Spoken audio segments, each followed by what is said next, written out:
दूसरा है चित्त और तीसरा है आनंद।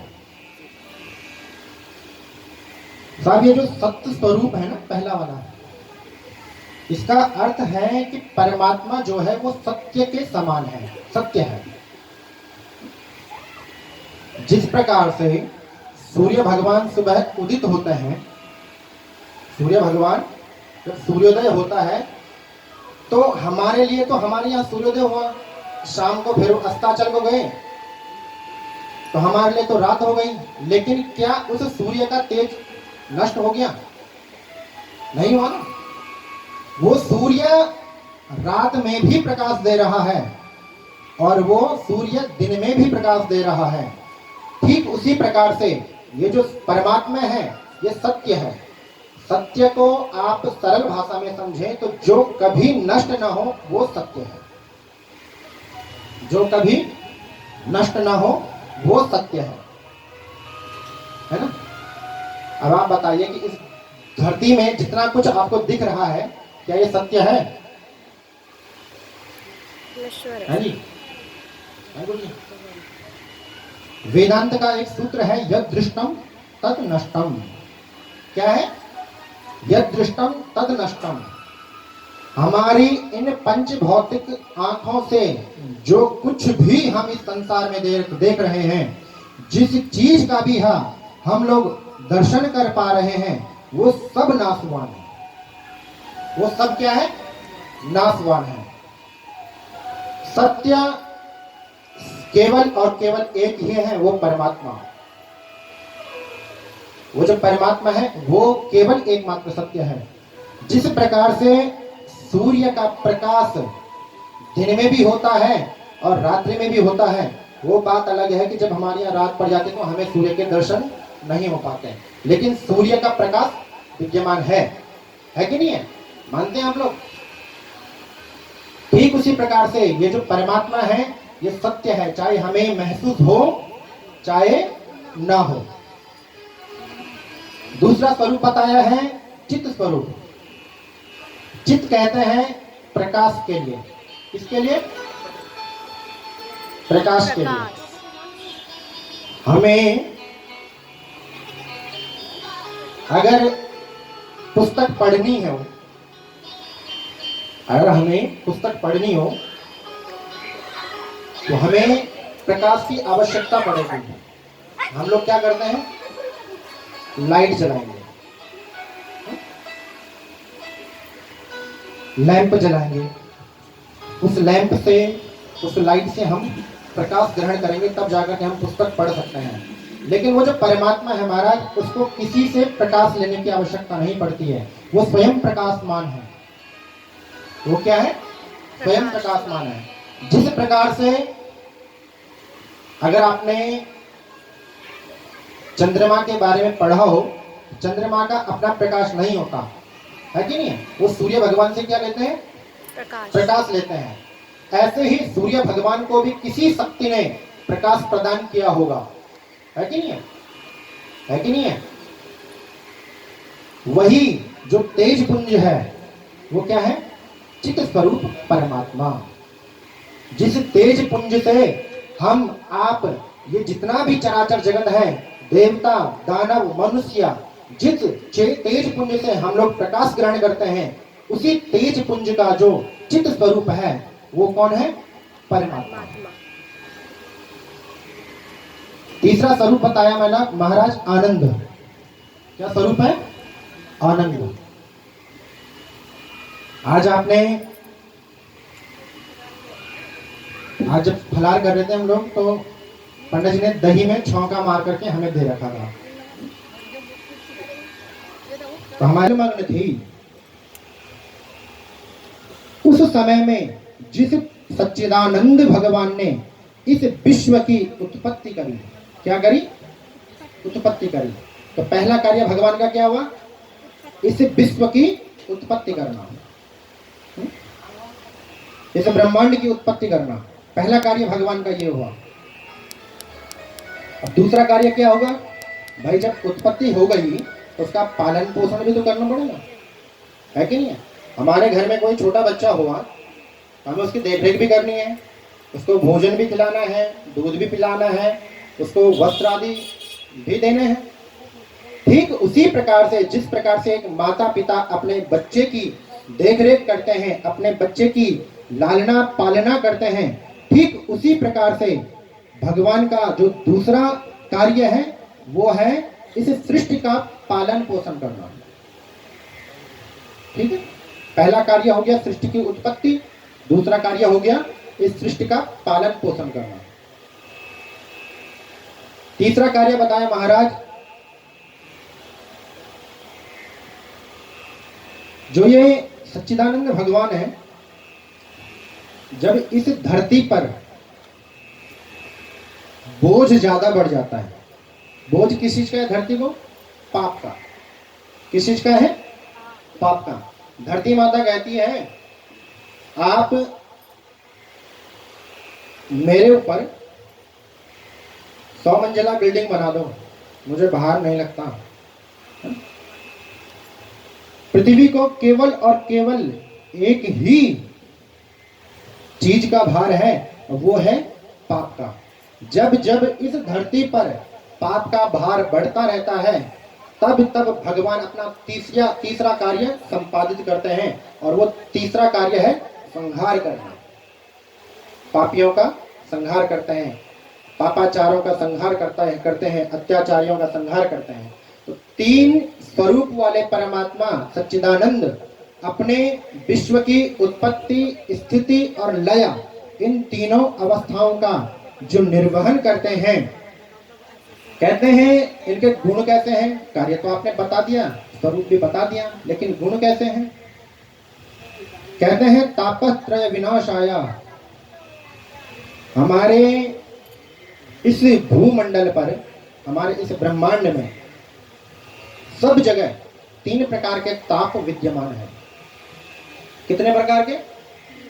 3 प्रकार के। अब ऐसा नहीं कि हम मनुष्यों में नहीं, देवताओं में भी, दानवों में भी 3 प्रकार के ताप विद्यमान हैं। उन तीनों तापों में तुलसीदास जी ने रामायण में लिखा है,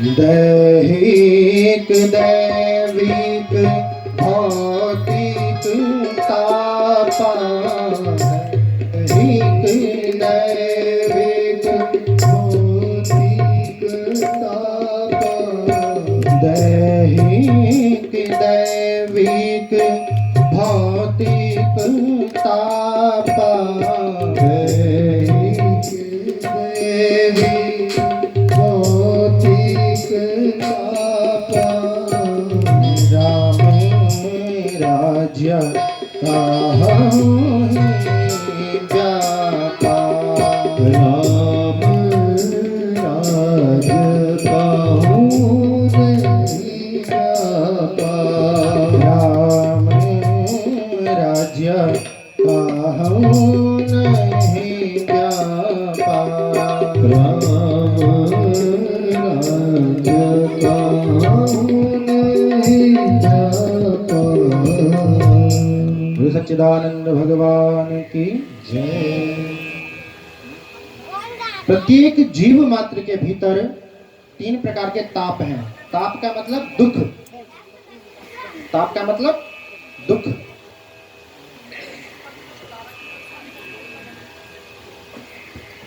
दैहिक ताप, दैविक ताप और भौतिक ताप, 3 प्रकार के ताप प्रत्येक जीव मात्र के भीतर विद्यमान रहते हैं। पहला जो दुख है वो स्वयं के शरीर से मिलता है। क्या मिलता है? स्वयं के शरीर से, जिसको हम कहते हैं दैहिक ताप। अपने देह के द्वारा उत्पन्न होने वाला दुख दैहिक दुख कहलाता है। जैसे हम लोग आजकल परहेज करते हैं हर चीज का। किसी को शुगर है, किसी को बीपी है, कोई महाराज हार्ट की वजह से हार्ट कमजोर है तो परहेज है, किसी की किडनियां फेल है तो परहेज है, पथरी है तो परहेज है। हमारे शरीर के द्वारा ये दुख कहां से उत्पन्न हो रहे हैं? शरीर से। शरीर से उत्पन्न होने वाले दुखों के कारण जो हमें दुख प्राप्त हो रहा है उसका कहते हैं दैहिक ताप, अपने देह से उत्पन्न हो। दूसरा ताप है, दूसरा दुख है दैविक। सन 2013 में और उससे पहले 2010 में प्राकृतिक आपदाएं आई थी। 2010 वाली थोड़ी छोटी थी तो लोगों ने सोचा कि कोई नहीं है तो होता रहता है, थोड़ा सा पाप और कर ले, मनोरंजन और कर ले।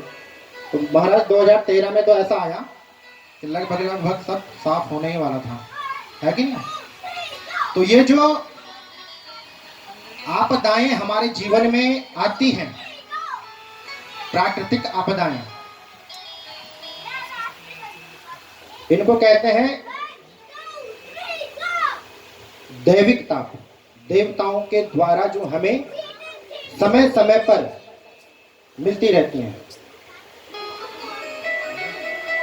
कहते हैं भौतिक, तीसरा जो ताप है, तीसरा जो दुख है वो भौतिक ताप। हम इस संसार में अपने रिश्ते बनाते हैं, संबंध बनाते हैं। क्या बनाते हैं? संबंध।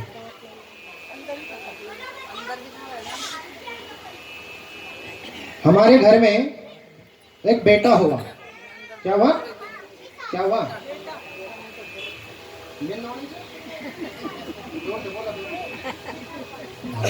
बेटा हुआ। हमारे घर में एक बेटा हुआ। शब्दों में ध्यान दीजिएगा। एक तो सुपुत्र होता है, एक बेटा होता है, एक पुत्र होता है, एक लड़का होता है? आजकल अलग अलग अलग है, कुछ पता नहीं चलता कौन सा क्या है। हमारे घर में एक बेटा हुआ। माँ बाप ने बड़े लाड प्यार से उसका लालन पोषण किया, पालन पोषण किया, अच्छे स्कूल में पढ़ाई करने के लिए भेजा। अच्छा महाराज नौकरी चाकरी लग गई, सब कुछ ठीक है, लेकिन माँ बाप की सेवा नहीं करता। क्या नहीं करता? माँ बाप की सेवा। अब पिताजी ने बड़ी अपेक्षाएं लगा रखी हैं कि महाराज पढ़ लिख करके आएगा तो कुछ करेगा, सेवा करेगा, बहू आएगी तो सेवा करेगी। लेकिन जब बेटा ही सेवा करने के लिए तैयार नहीं है तो बेटी क्या, बहू क्या सेवा करेगी? बेटे को बोला बेटा जरा स्वास्थ्य खराब है, दवाई लेके आ जाओ। तो बेटा जवाब देता है कि आप स्वयं जाओ और लेकर के आ जाओ, मेरे पास समय नहीं है। क्या नहीं है? समय नहीं है। तो उस समय उस पिता को क्या प्राप्त हुआ? दुख प्राप्त हुआ, कष्ट प्राप्त हुआ। जिस बच्चे के लिए अपना दिन रात एक करके उसको अच्छी शिक्षा दी, अच्छी दीक्षा दी, वो बेटा आज असहाय बाप की सेवा न करते हुए अपने कार्य को संलग्न है, तो माँ बाप के लिए क्या है? दुख है महाराज, है कि नहीं है?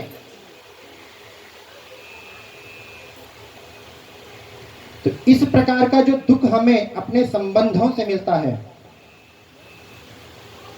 हम किसी व्यक्ति के प्रति कोई अपेक्षा रखते हैं, लेकिन जब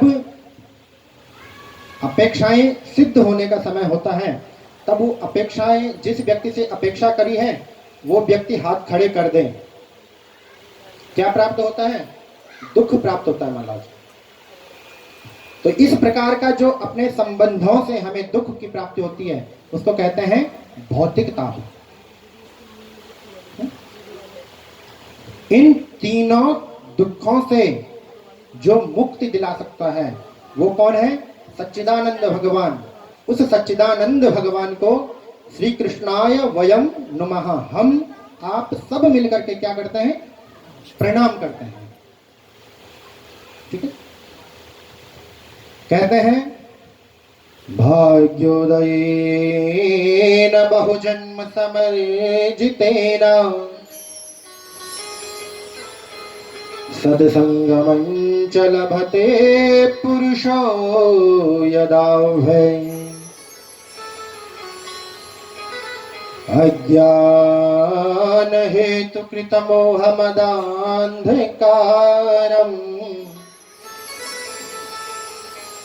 नाशं विधाय हि तदो दयते विवेका।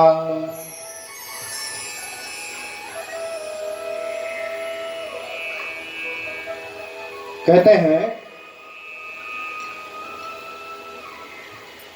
जब हम जीव मात्रों का भाग्योदय होता है, क्या होता है?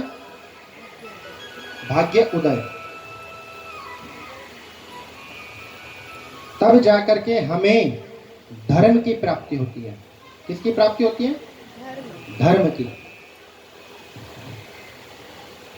और उस धर्म को करते करते करते करते हम जब कई जन्म हमारे बीत जाते हैं, हमारे सनातन का मानना है कि जीव मात्र की कितनी योनियां हैं? 84 लाख योनियां।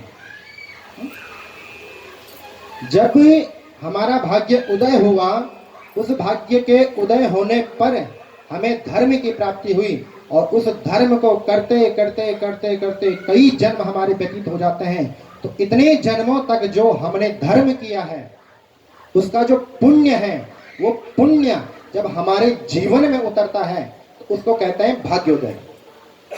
क्या कहते हैं? भाग्योदय।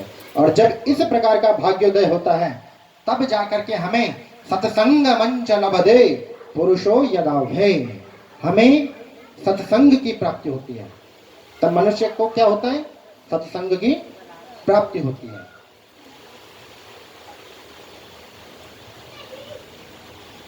कहते हैं जब हम लोग सत्संग में जाते हैं, जब हम लोगों को सत्संग की प्राप्ति हुई, तो सत्संग से जो ज्ञान हमने प्राप्त किया, जो ज्ञान हमने अर्जन किया, उस ज्ञान से हमारा जो विवेक है, हमारा जो विवेक है, वो विवेक जागृत होता है। और क्या करणीय है, क्या अकरणीय है, इस बात की जब हमें ज्ञान होता है, इस बात का जब हमें ज्ञान होता है, तो समझ लो हमारी जो भक्ति है वो सिद्ध हो गई।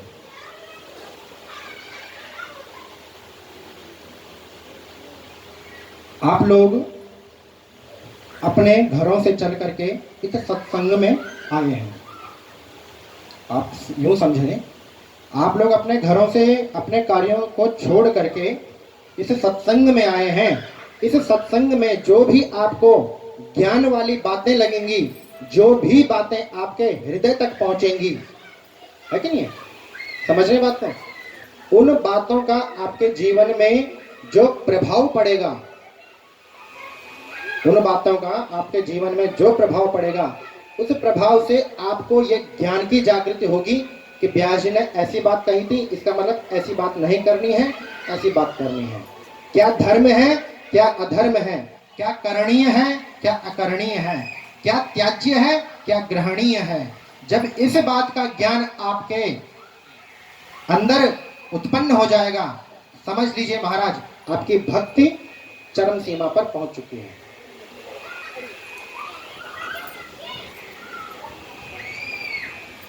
अज्ञानता का जो अंधकार है, वो अंधकार जब छंट जाएगा और ज्ञान का प्रकाश हमारे जीवन में आ जाएगा, हमारे मन अंतःकरण में, हमारे मन मस्तिष्क में जब ज्ञान रूपी प्रकाश आ जाएगा, तो समझ लीजिएगा आज तक जितने भी हमने पुण्य किए हैं, जितने भी हमने धर्म कर्म किए हैं, वो सभी धर्म कर्म हमारे सिद्ध हो गए।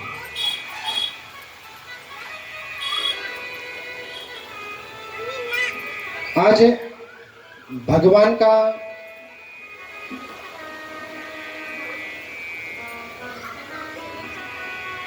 दिव्य चरित्र, भगवान का दिव्य स्वरूप पद्म पुराण जब हमें बतलाता है, तो कहते हैं एक समय की बात है, नैमिषारण्य नाम का एक क्षेत्र है। नैमिषारण्य नाम का एक क्षेत्र है।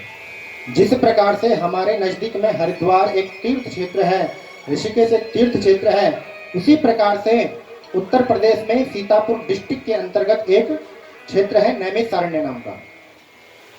इस नैमिषारण्य नामक क्षेत्र में 88,000 ऋषि महात्मा बैठे हैं। कितने? 88,000। जिस प्रकार से आप लोग सब यहाँ पर बैठे हैं दत्त चित्त होकर के भगवान की कथा का श्रवण कर रहे हैं, ठीक उसी प्रकार से 88,000 ऋषि महात्मा एक स्थान पर बैठे हैं नैमिषारण्य नाम के तीर्थ में। और उस नैमिषारण्य नामक तीर्थ में जब सभी ऋषि महात्मा अपने आपस में चर्चा कर रहे हैं कि किस प्रकार से मनुष्य मात्र का कल्याण हो, किस प्रकार से मनुष्य मात्र भजन के लिए अग्रसर हो, किस प्रकार से मनुष्य मात्र का कल्याण हो, जीव मात्र का कल्याण हो, इस प्रकार की जब चर्चा चल रही थी, कहते हैं इतने में ही सामने से एक ब्राह्मण बटु आए। इन ब्राह्मण का नाम है सूत जी महाराज। बोले सूत जी महाराज की। जब सूत जी महाराज को आते हुए उन 88,000 ऋषि महात्माओं ने देखा तो कहते हैं महाराज सभी ऋषि महात्मा खड़े होकर के प्रणाम करने लगे। क्या करने लगे? प्रणाम करने लगे। अब सूत जी महाराज जो आए हैं इनकी अवस्था है 20 वर्ष की। कितने वर्ष की? 20 वर्ष की। लेकिन ये जो 88,000 ऋषि महात्मा है महाराज, इनमें से कई महात्मा ऐसे हैं जिन्होंने अपने जीवन में कई बार युगों को बदलते हुए देख लिया। कईयों की आयु इतनी है हजारों वर्षों की, कोई लाख वर्ष तक के हैं। जब इतने बड़े बड़े संत महात्मा खड़े होकर के सूत जी के महाराज के चरणों में प्रणाम करते हैं तो कहते हैं सूत जी ने प्रणाम करते हुए आज ऋषि महात्माओं से कहा कि महाराज आप ये सही नहीं कर रहे हैं। मैं तो छोटा हूं, मात्र 20 वर्ष की मेरी अवस्था है, आप बड़े तपस्वी महात्मा हैं, बड़ी बड़ी आपकी उम्र है, नियम से मुझे आपको प्रणाम करना चाहिए। होता है ना, प्रणाम बड़े को छोटे के लिए करना चाहिए या छोटे को बड़े के लिए करना चाहिए? आप लोग किसे प्रणाम करते हैं? हाँ जी, बड़े को। लेकिन यहां पर उल्टा हो गया। जो असंख्य वर्षों के ऋषि महात्मा हैं वो 20 वर्ष की आयु वाले सूत जी महाराज को क्या कर रहे हैं? प्रणाम कर रहे हैं। सूत जी महाराज ने आज ऋषि महात्माओं से प्रार्थना करें कि महाराज आप ऐसा ना करें, आप वयोवृद्ध हैं। कहते हैं ऋषि महात्मा कहते हैं कि हे सूत जी महाराज, ठीक है हम आयु में बड़े हैं, लेकिन महाराज इस भूमि पर कोई धन में बड़ा होता है, कोई बल में बड़ा होता है, कोई आयु में बड़ा होता है, लेकिन इन सब में अगर हम वास्तविक किसी को अगर हम बड़ा माने तो वो कौन है? जिसके अंदर क्या है? ज्ञान है। जिसके अंदर क्या है? विवेक है। जो विद्वान है वो बड़ा माना जाएगा। बोले सूत जी महाराज, गुरुदेव आप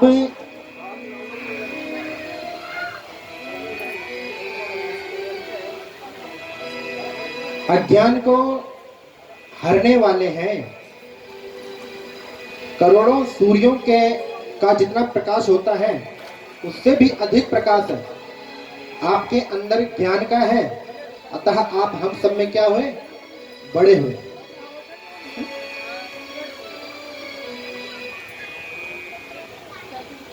अज्ञान ध्वांत विध्वंसा कोटि सूर्य समप्रभा सूताख्यायी कथा सारम मम कर्ण रसायनम। हे सूत जी महाराज, आप करोड़ों सूर्यों के समान प्रकाश वाले ज्ञान से भरे हुए हैं। आप कृपा करके हमें यह ज्ञान दें कि किस प्रकार से जीव मात्र का कल्याण हो, किस प्रकार से मनुष्य मात्र का कल्याण हो, किस इसी प्रकार से मनुष्य का जो मन है वो भगवान श्री कृष्ण के चरणों में लगे। कौन कह रहे हैं?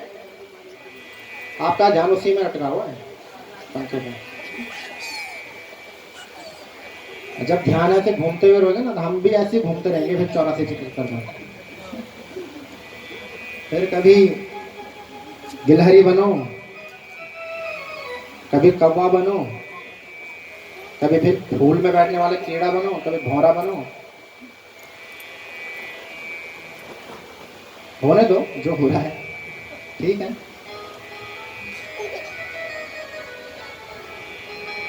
अच्छा, एक आपको एक बात बता दूं, जो हम लोग कथा हम बोलते हैं ना कि कथा हो रही है, कथा हो रही है। कथा कोई विशेष चीज नहीं है, साधारण सी शब्दों में समझें आप। कथा कोई विशेष विषय वस्तु नहीं है। कथा वक्ता और श्रोता के बीच का जो संवाद है, बीच की जो बातचीत है, उसको क्या कहते हैं? हमारा कथा कहते हैं। इसलिए हम आपको बोल रहे हैं कि जोर से बोलो कुछ ना कुछ, है ना? बोले राधे राधे। थोड़ा सा जोर और लगाना पड़ेगा।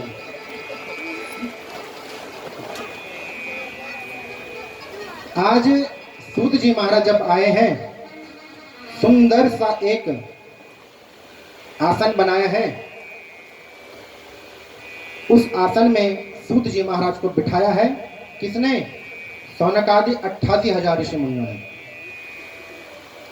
अब अगर 88,000 ऋषि महात्मा सब एक एक करके प्रश्न पूछते तो महाराज बड़ा कोलाहल हो जाता। होता कि नहीं होता? 4-5 अगर जननी हम बैठे हो, माता बहनी, अगर वो तैने बोले जाओ कि कुछ पूछा तुम या कुछ बातचीत रखा पड़ी तो महाराज न तो को पल्ला कौन न हमारा पल्ला कौन, है ना?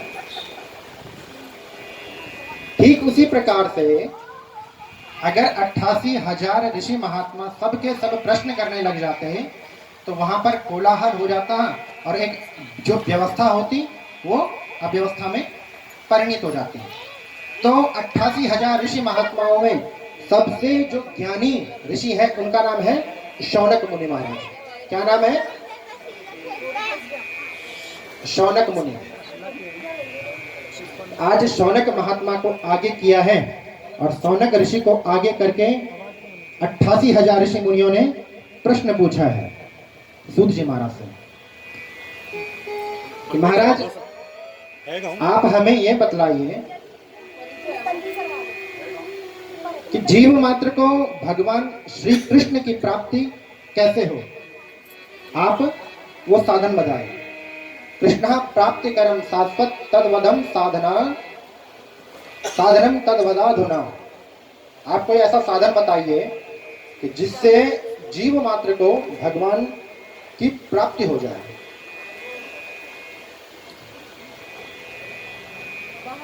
अगर हमारे बीच में कोई संत महात्मा आते हैं ना, या कोई बड़े ज्योतिषी पंडित जी आते हैं, जैसे हमारे गुरुदेव आ रखे हैं, बहुत विद्वान है, और बड़ा सौभाग्य है, मेरा निजी सौभाग्य है और आप सबका, हम सभी का बहुत सौभाग्य है कि ऐसे विद्वान ब्राह्मण हमारे बीच में पहुंचे हैं। और आपको एक आश्चर्य होगा, आप स्वयं कथा व्यास हैं। जोरदार तालियों से आप गुरुदेव का स्वागत करेंगे। आप स्वयं कथा वाचक है महाराज, बहुत विद्वान है। उन्हीं के साथ में बड़े भाई साहब पंत जी आए हैं, बहुत ही सुंदर वेदज्ञ ब्राह्मण है। पौड़ी क्योंकालेश्वर से आपकी शिक्षा दीक्षा हुई है और अगर डिग्रियां गिनाने लगेंगे तो फिर तो पूरी कथा डिग्रियों में निकल जाएगी। बहुत सुंदर। और अपना जो कर्म है, जितना भी ब्रह्म कर्म आप कर रहे हैं, आपके ब्रह्म कर्म के करने से निश्चित ही इस यज्ञ को सफलता प्रदान करेंगे। जोरदार तालियों से आप आचार्य जी का स्वागत करेंगे। वहीं पर बीच में जो बैठे हैं प्रदीप पुनियाल जी, ये ऋषिकेश से इनकी शिक्षा दीक्षा हुई है। बहुत सुंदर वेद पाठी हैं। अगर आपको वेद मंत्र सुनने हो आप पंडित जी से संपर्क कर सकते हैं जो बीच में बैठे हैं। जोरदार तालियां। अच्छा तालियां ना आप बहुत धीरे बजा रहे हैं। हाँ। कथा तुरंत जैसी विश्राम लेगी, चाय पकौड़े की व्यवस्था है, चिंता ना करो। हमारे दाहिने भाग में जो संगीत के माध्यम से हमारी इस कथा को, भगवान की इस कथा को रसमयी बना रहे हैं, आदरणीय बड़े भैया श्री संदीप डंगवाल जी, जो कीबोर्ड पर बैठे हैं। जोरदार तालियों के साथ में आप उनका स्वागत करेंगे। और एक दूसरा आश्चर्य ये है, आप भी ब्यासी हैं और बहुत प्रेम रखते हैं हमसे, इसलिए मैंने एक बार फोन किया, भैया आपको आना है? बोले ठीक है, पहुंच जाएंगे। आपके चरणों में भी प्रणाम और आपका यही स्नेह भागवत जी के प्रति, हमारे प्रति बना रहे। उनके ठीक बगल में बैठे हैं श्री अजय भट्ट जी। जोरदार तालियों से आप स्वागत करेंगे। आप भी ऋषिकेश श्री वेद महाविद्यालय से पढ़े हैं और शुक्ल यजुर्वेद, यजुर्वेद की दो शाखाएं हैं, एक कृष्ण यजुर्वेद और एक शुक्ल यजुर्वेद। शुक्ल यजुर्वेद के बहुत अच्छे पाठ करने वाले महाराज, शुक्ल यजुर्वेद के बहुत अच्छे पाठ करने वाले हैं। जोरदार तालियां। उन्हीं के ठीक बगल में जो तबले में बैठे हैं बड़े छोटे भैया श्री प्रदीप जगूड़ी जी। क्या बात, तालियां कम हो गई? तालियां जोर से बजानी पड़ेगी इनके लिए, नहीं तो काम रात को सपने में नागराज भगवान आ जाएंगे। वो इसलिए आएंगे कि सेम मुखेम की पुण्य भूमि से आप यहाँ पर पधारे हैं। बहुत अनन्य प्रेम आप सभी का मिलता रहे, इस प्रकार की कामना करते हैं। और इस कथा के जो मुख्य सूत्रधार हैं, जो मुख्य सूत्रधार हैं, पूज्य देव गुरुदेव महाराज नीचे बैठे हैं। इस परिवार के जो मामा जी हैं और हमारी माता जी के भैया हैं। जोरदार तालियां। देखिए इस उम्र में मैं आपको ताली बजाने के लिए कह रहा हूं, आपसे ताली नहीं बजनी महाराज, जबकि दाल भात खूब खाया होगा सबने, लेकिन इस उम्र में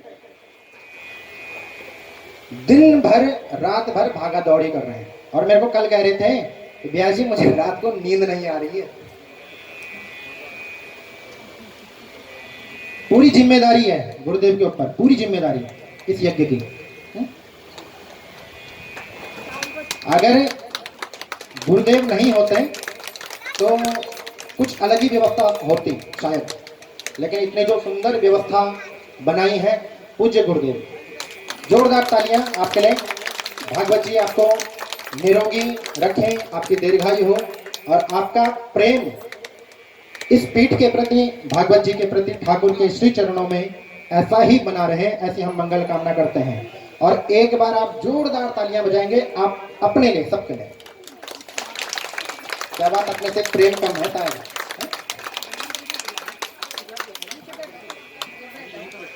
आइए भागवत जी में प्रवेश करते हैं। सूत जी महाराज से 88,000 ऋषि महात्माओं ने प्रश्न किया कि किस प्रकार से जीव मात्र को भगवान की प्राप्ति हो। कहते हैं सूत जी महाराज ने कहा है कि वरीयान एषते प्रश्न। हे ऋषियों, आपका जो ये प्रश्न है ये उत्तम है, बहुत उत्तम प्रश्न आपने किया है। क्योंकि हम लोग जब हमारे बीच में कोई संत महात्मा आते हैं, कोई विद्वान ब्राह्मण आते हैं, तो हम लोग क्या करते हैं, जन्म पत्री लेकर के पहुंच जाते हैं। कर दो छौके, नहीं कर दो छौके। महाराज देखिए जरा व्यापार कैसा चलेगा। बेटा है लेकिन विवाह नहीं हो रहा है, विवाह हो गया लेकिन संतान नहीं हो रही है। अनेक समस्याएं लेकर के कहां पहुंच जाते हैं, ब्राह्मणों के पास, संतों के पास। हमारे शास्त्र कहते हैं, हमारा पद्म पुराण कह रहा है कि अगर हमारे बीच में कोई विद्वान ब्राह्मण आए, कोई विद्वान संत महात्मा आए, तो उनसे केवल और केवल एकमात्र प्रश्न आप कीजिएगा कि हे संत महात्मा, हे ब्राह्मण देवताओं, आप ऐसा कोई उपाय बतलाएं कि जिससे हमारी जो भक्ति है वो दृढ़ हो, जिससे हम भगवान की भक्ति करते रहें। ऐसा कोई उपाय बतलाओ, ना कि संसार की बातें।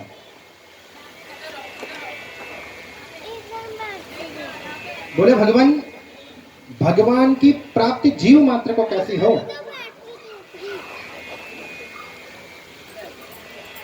इसका आप कोई उपाय बतलाएं। तो सूत जी महाराज कहते हैं कि मनुष्य को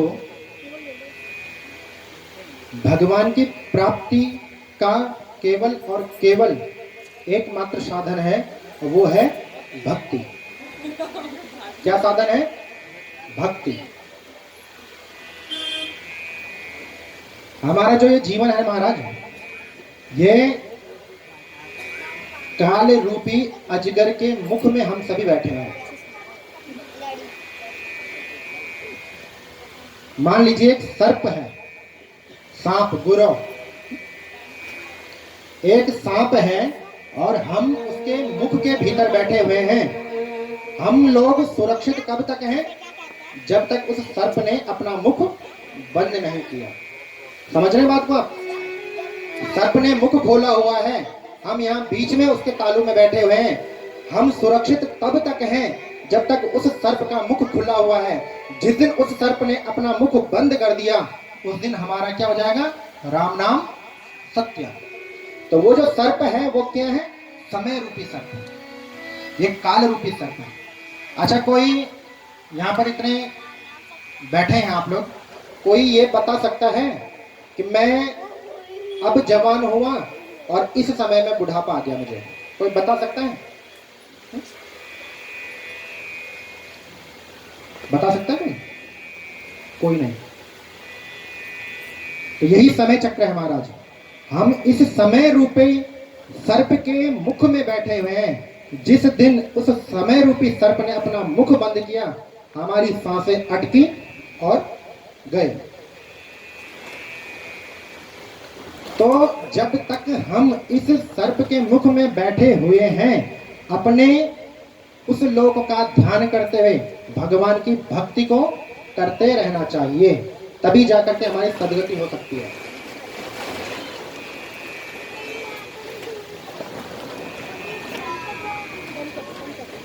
भगवान कृष्ण ने कहा है,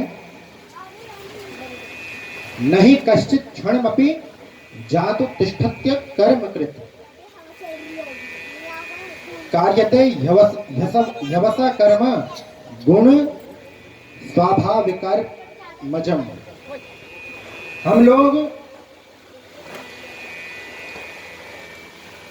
लोगों को चाहिए कि हम भगवान की भक्ति करें, उनके गुणों का बखान करें, उनके गुणों को श्रवण करें।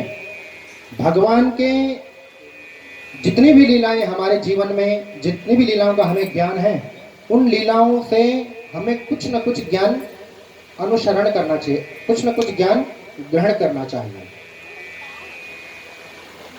सूत जी महाराज कहते हैं कि ये शौनकादि ऋषियों, भगवान की प्राप्ति का केवल और केवल एकमात्र साधन है भक्ति। बोले महाराज, भक्ति कैसे करें? भक्ति कैसे करें? तो सूत जी महाराज आज शौनकादि 88,000 ऋषि मुनियों से कहते हैं, बोले महाराज, मैं आपको एक इतिहास सुनाता हूं, एक कथा सुनाता हूं, आप उस कथा को ध्यान पूर्वक सुने।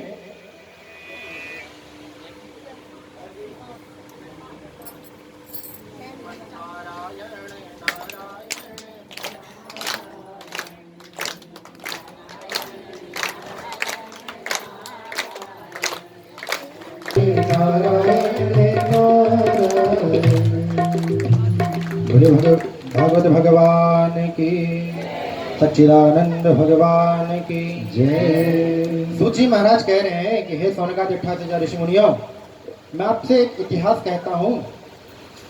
एक समय की बात है जब राजा परीक्षित को श्राप मिला कि 7वें दिन राजा परीक्षित की मृत्यु हो जाएगी। कहते हैं राजा परीक्षित अपना घर बार त्याग करके पहुंच गए हैं गंगा के तट पर शुक्रताल में। कहां पर? शुक्रताल में। पूज्य सुखदेव जी महाराज राजा परीक्षित जी को यही अमृत कथा का रसपान करा रहे थे। इतने में जब देवताओं को पता चला कि राजा परीक्षित को भागवत की कथा सुनाई जा रही है, तो कहते हैं देवता लोग स्वर्ग का जो अमृत है ना, अमृत कलश, उस अमृत कलश को लेकर के पहुंचे हैं शुक्रताल पर। कहां पर पहुंचे हैं? शुक्रताल में। जब शुक्रताल में देवता लोग पहुंचे हैं तो सुखदेव भगवान को प्रणाम करते हुए सभी देवताओं ने सुखदेव भगवान के समक्ष एक प्रस्ताव रखा।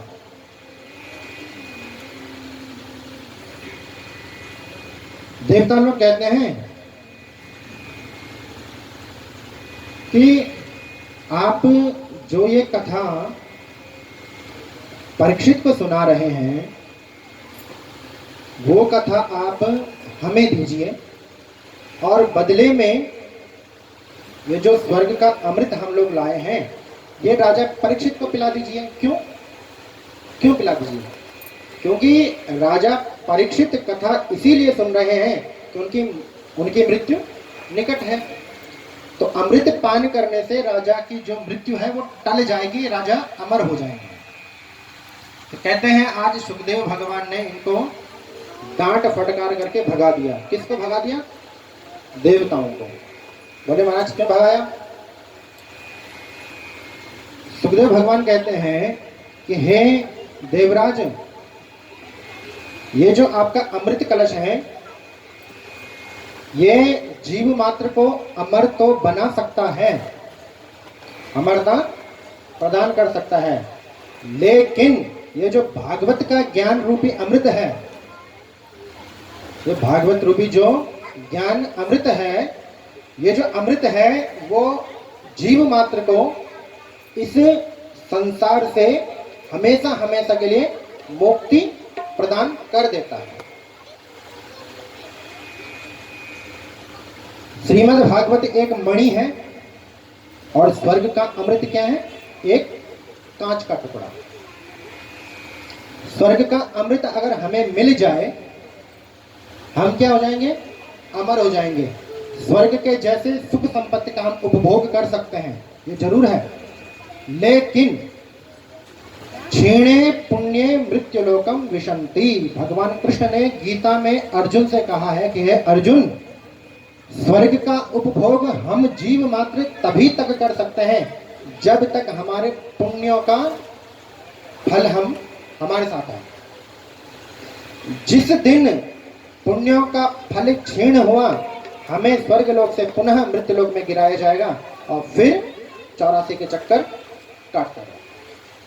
लेकिन ये जो भागवत रूपी अमृत है, जिस भी जीव ने, जिस भी मनुष्य मात्र ने इसे भागवत का पान कर लिया, उसको क्या है? उसको 84 के चक्कर से मुक्ति मिल जाती है। ये गारंटी देती है हमारी भागवत।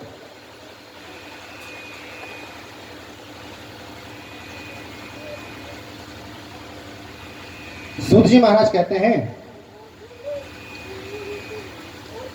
कि शौनकादि ऋषियों, ये जो भागवत है, इस भागवत के पान करने से ये जो पुनरपि जननम पुनरपि मरणम पुनरपि जननी जठरे शयनम का चक्कर है, बार बार जन्म लो बार बार मरो, बार बार जन्म लो बार बार मरो, ये जो चक्र है, ये संसार का जो चक्र है ये खत्म हो जाता है महाराज। जब सुखदेव भगवान ने देवताओं को भगाया है डांट करके, ये जो जितने भी देवता थे ये सब पहुंचे हैं ब्रह्मलोक को। कहाँ पहुंचे हैं? ब्रह्मलोक। कौन रहते हैं वहां? आप? मैं? कौन रहते हैं ब्रह्मलोक में? हाँ, ब्रह्मा जी। 10 मुख है ना उनके? कितने हैं? हाँ, कितने मुख हैं ब्रह्मा जी के? 4 मुख हैं। पहले 5 थे, बाद में 1 कट गया तो 4 मुख बचे। ब्रह्मा जी के पास गए, बोले महाराज आपने इतना भेदभाव क्यों किया हमारे साथ? बोला क्या भेदभाव किया? बोला हम लोग धरती पर गए थे, वहां पर सुखदेव भगवान राजा परीक्षित को अमर कथा सुना रहे हैं। हमने प्रस्ताव रखा था कि हम स्वर्ग का अमृत राजा परीक्षित को पिला देते हैं और बाद में उसके बदले में हमें आप भागवत की अमृतमयी कथा सुना दो। लेकिन सुखदेव जी ने हमें डांट करके भगा दिया। कहते हैं ये बात जब ब्रह्मदेव ने सुनी तो कहते हैं ब्रह्मा जी को भी आश्चर्य हुआ। भाई आश्चर्य वाली बात है, स्वर्ग का अमृत ठुकरा दिया एक छोटी सी कथा के लिए, ऐसा क्यों? तो कहते हैं आज ब्रह्मदेव ने देवताओं से कहा आप एक काम कीजिए, जिस दिन सुखदेव भगवान इस भागवत जी का पारायण कर देंगे, विश्राम कर देंगे, उस दिन राजा परीक्षित के साथ में क्या घटना घटती है उसका विचार कर करके हम तब निर्णय लेंगे। तो कहते हैं आज सत्यलोक में भगवान ब्रह्मा ने अपने लोक में तुला बांधी, तराजू बांधा। कैसा तराजू? तराजू कैसा होता है? लटकौन बोलो इन तराजू ना, ज्ञान रूपी तराजू। ज्ञान रूपी तराजू में एक पलड़े में भागवत जी को रखा। किसको रखा? भागवत जी को। दूसरे पलड़े में हमारे इस धर्म इस संसार के जितने भी धर्म कर्म हैं, जितने भी व्रत हैं, उन व्रतों का जो पुण्य है, जितने भी सदनुष्ठान है उन अनुष्ठानों का जो पुण्य है, 17 पुराण, 6 शास्त्र, 108 उपनिषद, जितने भी हैं छंद मीमांसा आदि, ये सब दूसरे पलड़े में रखा। कहते हैं महाराज जो ये भागवत जी का पलड़ा था ना, ये नीचे झुक गया, बाकी सब चीज ऊपर उठ गए। अब नीचे कौन झुकता है? हाँ जी, नीचे कौन झुकता है? जिसमें वजन ज्यादा हो ना, है कि नहीं भाई? गरी चीज उंदरन देना, गरी चीज उंदरन दी और हल्की चीज मत उड़ जाऊंगी। तो आज ब्रह्मदेव ने विचार किया और देवताओं को बुलाया। देवताओं से कहा हे देवताओं, आप जो ये भागवत जी को साधारण सी कथा समझ रहे